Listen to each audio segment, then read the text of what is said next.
Hello, and welcome to the 30-Minute Reels informational series hosted by Marshall University's Office of Career Education.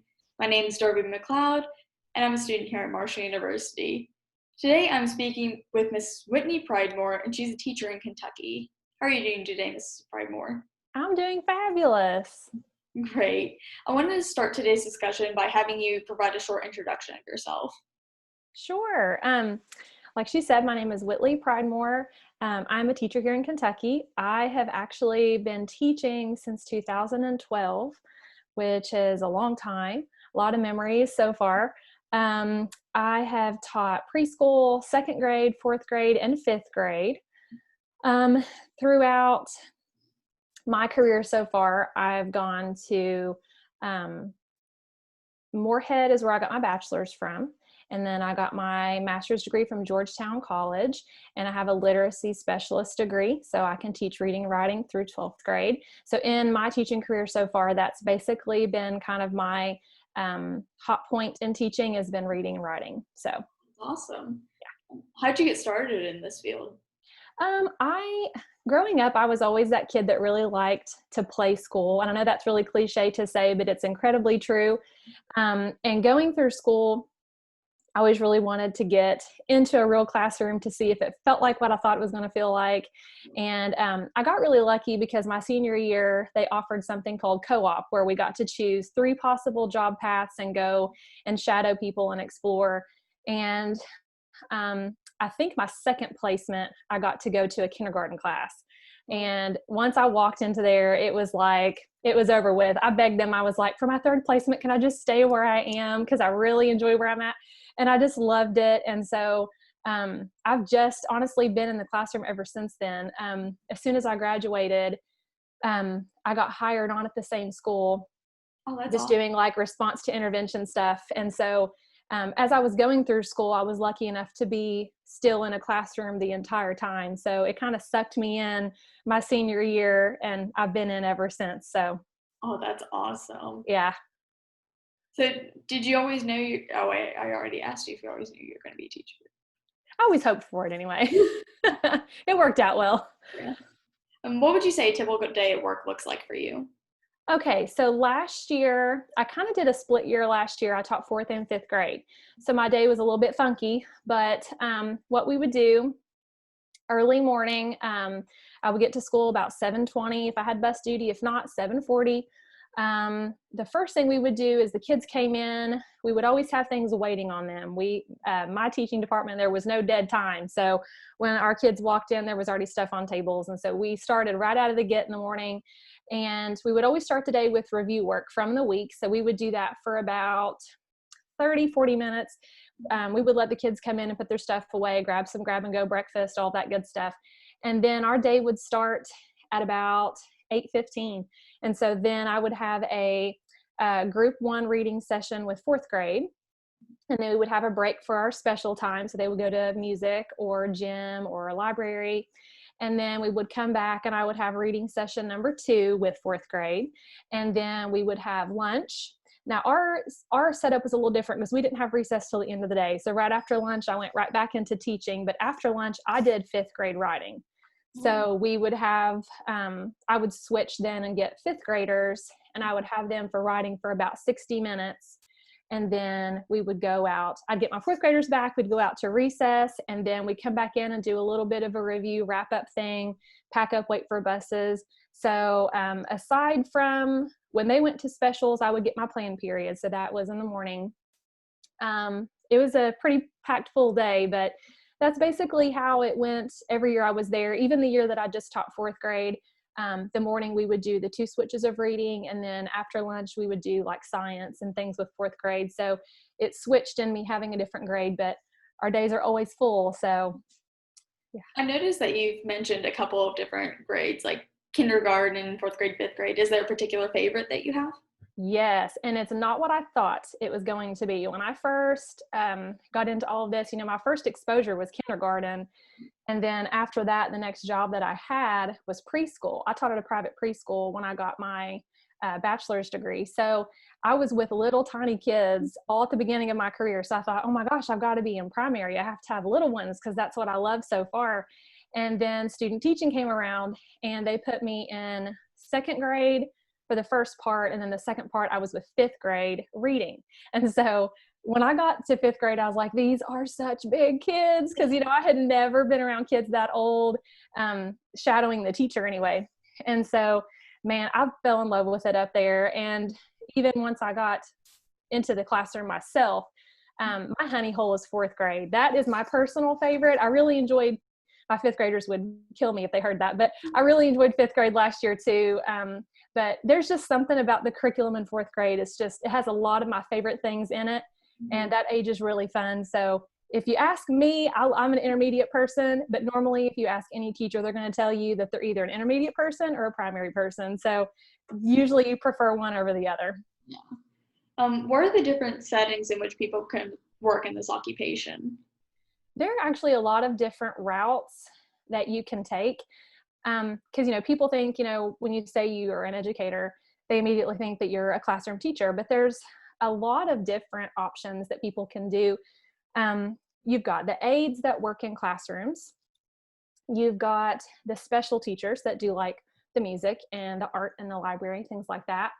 And you have support staff that do like response to intervention or pulling out kids for reading centers and things like that. And all these things take, different degrees and things like that. Depending on what you want to do, there's a certain route you need to go. Then you've got regular education, just the general classroom teacher. You have special education who they sometimes have their own classroom. Other times they're collaborators and they're in other people's classrooms. You've got administrators. Some of them are principals who kind of, organize everything. And then you have administrators like curriculum specialists who really interact with teachers to give you some feedback and help you. So there's a lot of different routes that you can go. I think it's hard though to know kind of what route you'd want to go if you haven't seen them all, because a lot of people don't realize there's so many interweavings in a school system, but there's a lot of different options really. That's awesome. Yeah. What does a typical work schedule look like for you in a week? It's a lot. And I don't want to say that to scare people to death, but it's a lot of time. I think people don't realize how much planning really goes into a day. You got to think, anybody who's ever babysat kids, and I am not comparing teaching to babysitting, but you have to have a full day to keep kids engaged and to keep them on task and things like that. And, we've got goals and achievements that we have to reach, curriculum that has to be covered. So it's like a lot of planning. And, when you're student teaching, you don't see that either, because you get to walk in and just do what the teacher has planned. And you're like, this is the best thing ever, and it is. But when you get handed that whole, these are your kids, here's the curriculum, you got to make it flow together. It's a lot of planning. So it's a lot. I normally, when I am in the classroom, and I'm saying that now because we've had this big break, I feel like it's been a year since I've been in my classroom, but I'm an after school stayer. There's usually people that like to come in really early, or some people that like to just stay after about an hour or so and set up for the next day. And that was me. Normally I would do that because when you teach a day, sometimes you have to change what you had planned for tomorrow based on how today went. So I would normally do it that way. But aside from the hours you're in school, there's normally an extra 2 hours a day that I was there just planning. And then, that doesn't count when you come home. A lot of schools use like Class Dojo or Remind 101 to keep up with parents and send out reminders. So you're doing that when you get home. So it's a lot extra. There's more than people anticipate, but it all flows so well. And the longer you do it, it gets a little easier. You can shave off some time here and there. That's cool. What's one of the most rewarding things about working in this industry? I think, and again, this is going to sound so cliche, but people say things for a reason, I guess.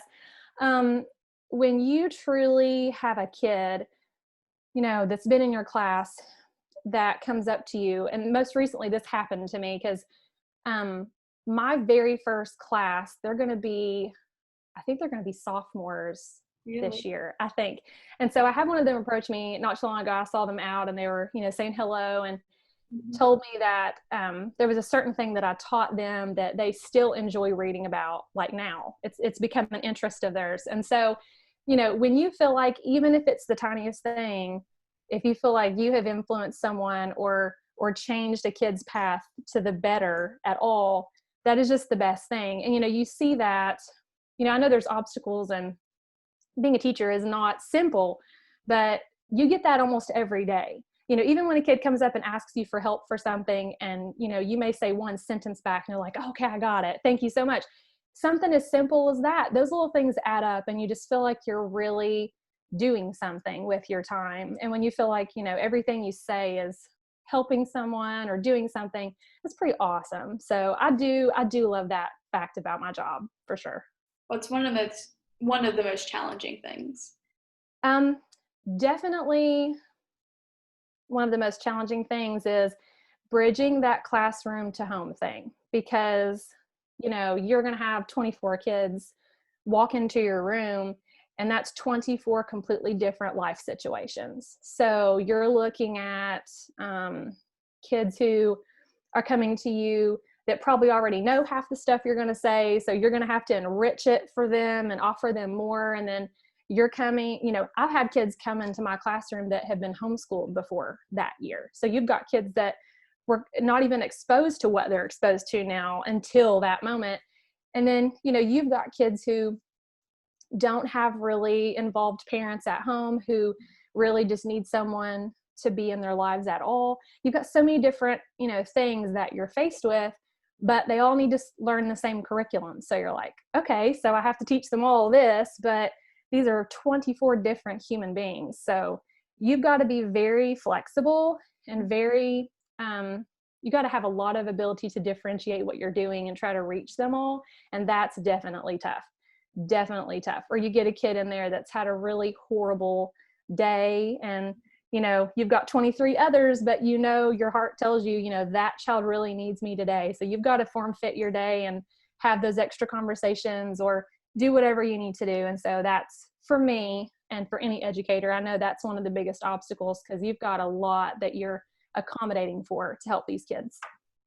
That can also be, I feel that it can be really rewarding too, once you reach those kids who Yes, really need your help. And yes, absolutely. And that happens a lot too. And I think, because nothing you do, these are kids that watch every move you make. Like if you wear different eyeshadow, they're up there like, are your eyes different today? Like they watch you, they know. They're, you can't fool kids. So, that's one of the things I've learned. Like when you're faking your affection for them, they know. And, when you care about them, they know. So, when you put in that time, or you have that conversation, or you pull them aside for just a second and just pat them on the back and say, I hope you're having a good day. I mean, that stuff goes a long way. And so making those conscious decisions, and if it makes them smile just a little, it's just that little win you get through the day. So it's very rewarding in that way. Remember that too. Yes. They always remember how you treat them. Yeah. What skills are most important to acquire, or what skills do employers look for? Okay, I made notes on this one because I was like, I do not want to forget what I want to say on this. So there are some that I feel like are like more emotional type skills, and then there's, more like cognitive organizational type skills. So what I wrote down for the heart part of it, I guess, I put empathy, compassion, and flexibility. And I think the flexibility could kind of go either way, but that compassion and empathy, you've got some kids that don't get positivity anywhere else. And so, one of the hardest things too is like kids are needy all the time. And I mean that in the best way. They just need you. That's how kids are. And, you go to work and you have a headache, or, it's just one of those days you're just not feeling your best, and they come up to you and they may want to tell you the longest story in the world. How kids really they just can't wait to see you and tell you something. And you've got to understand, it may not be the best day for you, but that kid has waited since yesterday to tell you a story. So you've got to have that empathy and think, okay, this kid, this means something to them, and I've got to just wipe my life away for a minute and, give them what they need from me. And so having that compassion for others is an incredibly necessary. I don't think, I've never met a successful teacher that's not empathetic. You've got to care about why you're there, because, like I said, our job is not simple, and it asks for a lot from us.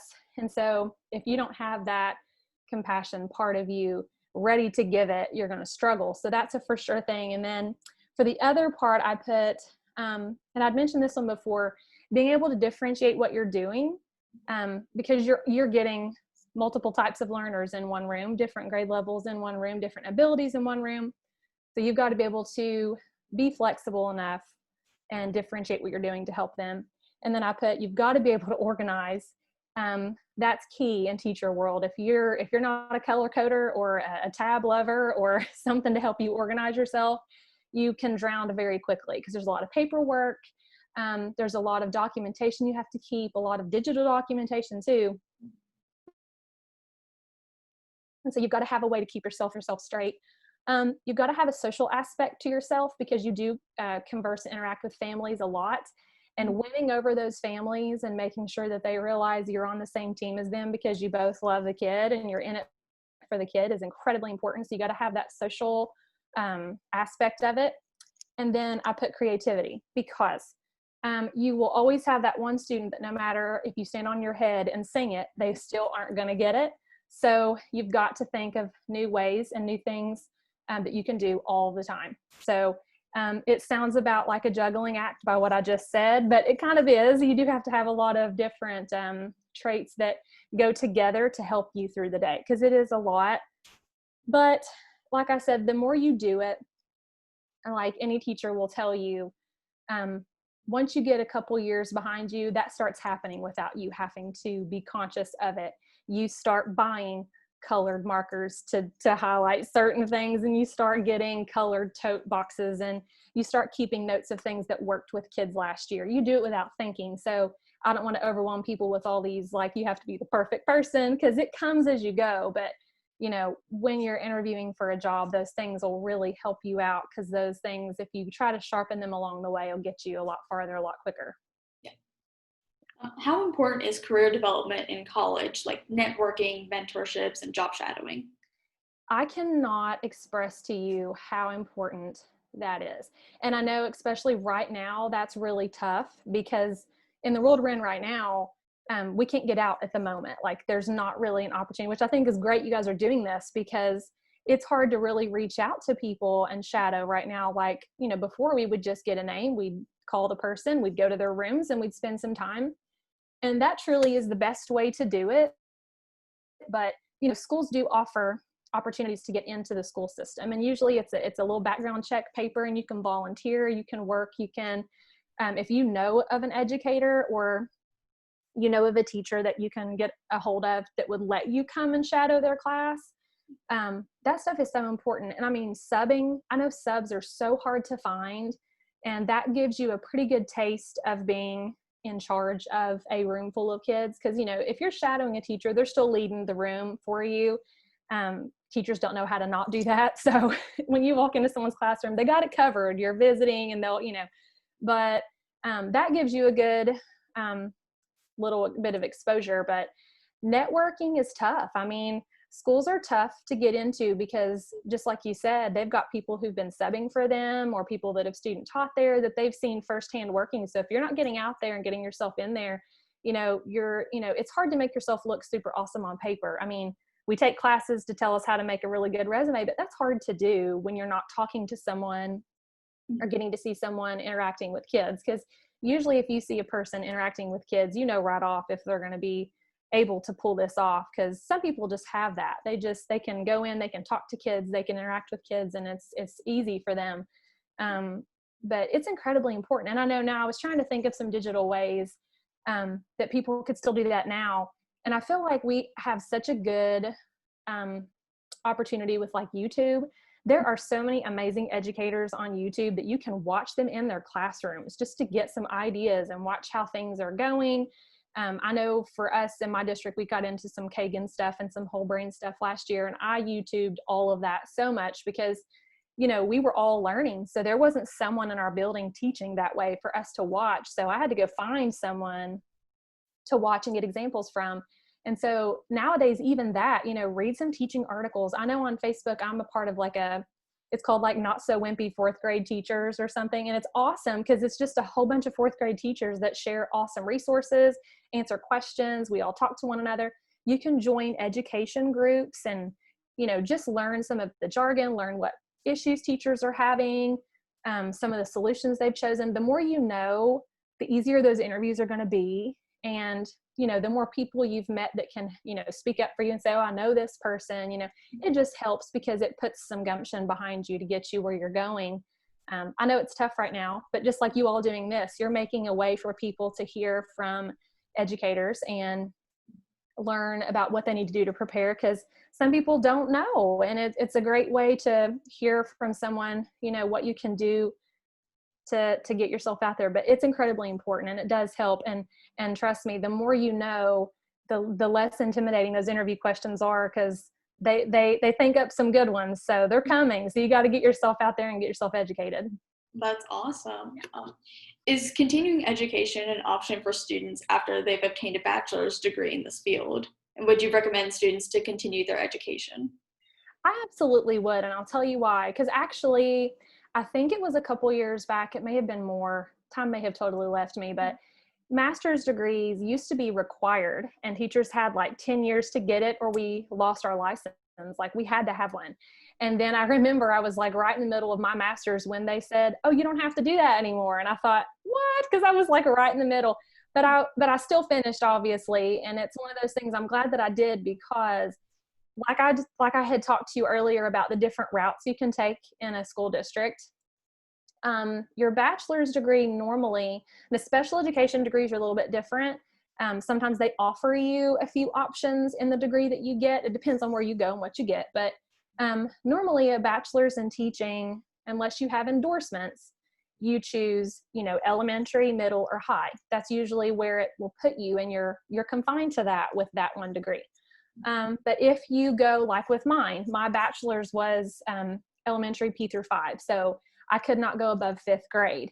Now with my master's, what that's done for me is it has extended it to where I can teach reading or writing K through 12.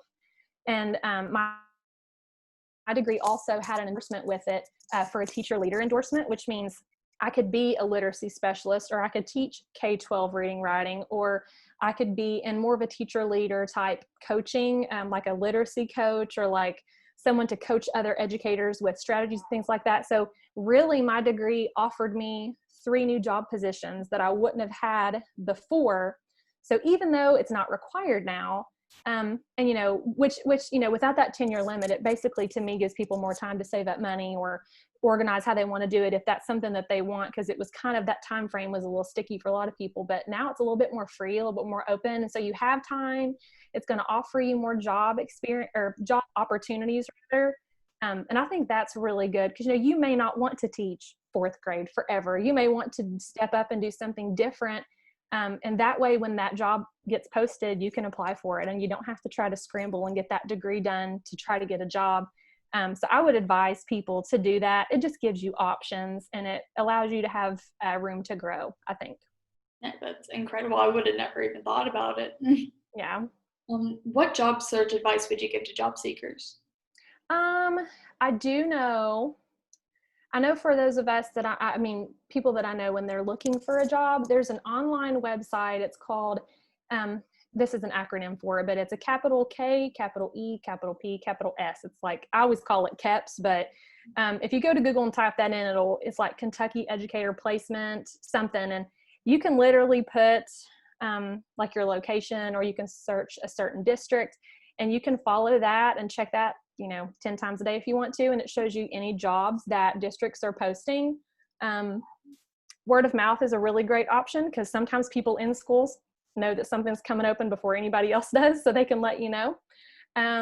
If you have school districts in your area, normally on their school web pages, they will list jobs that their district's going to offer. But most definitely, I know when I was applying for jobs, anything that I was okay with the distance.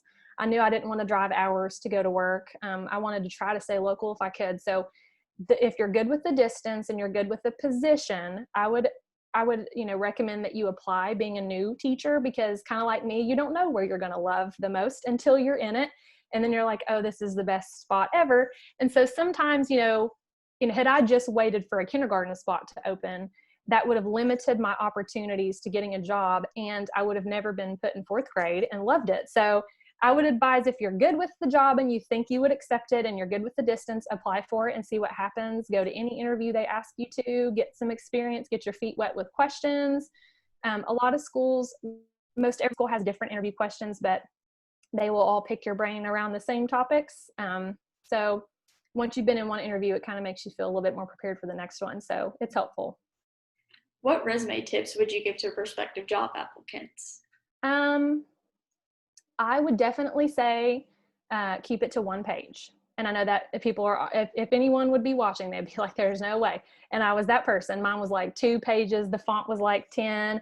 I felt like I had to say so much stuff, because you're trying to make yourself look really awesome on paper, and you want to put so much stuff. But what schools are interested in, they want to know, when you graduated, did you pass your praxis? Most of the time they want to know that you might even want to attach your praxis scores to let them know you've already passed it. Because a lot of people, they'll push and not take their praxis until they're wanting to get hired. And then if they don't pass it, then they don't get the job. So you want to have that done and over with before you're applying for jobs. But they want to know what work experience you have that deals with schools. So you really don't need to list all of the, things you've volunteered for as a kid, unless it was education related. And sometimes that shows, really good citizenship, that you're doing stuff in your community. And if that can fit on there, then yes. But the more experience you've had with kids, like if you were like a counselor at a summer camp, that would be really good to put, because you're working with kids or something like that. But think about what they're going to want to see,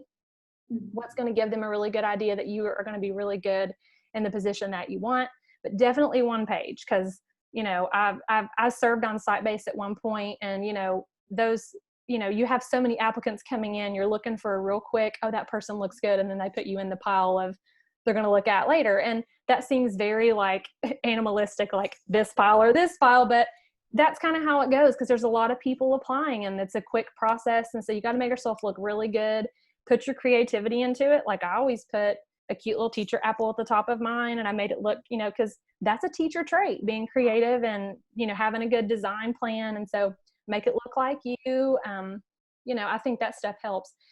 When I was applying for jobs, I actually put together like a little portfolio. It was really small, but I didn't make it overwhelming. But like, I would submit the resume online, because nowadays that's what we do. We just submit it online. And then I would make like one of those little tiny plastic sheets that had like a resume, an example lesson plan, things like that. And I would actually go after I'd applied, and I would go to the school and I would just ask them if I could just give that to the principal. And if they would let me, I would, shake their hand and say, hi, I applied for this job. I want to just express my personal interest and give you this. It's about me. Hope to see you. Like that little extra personal touch can get you a long way, just as a little hint to people that are applying for jobs.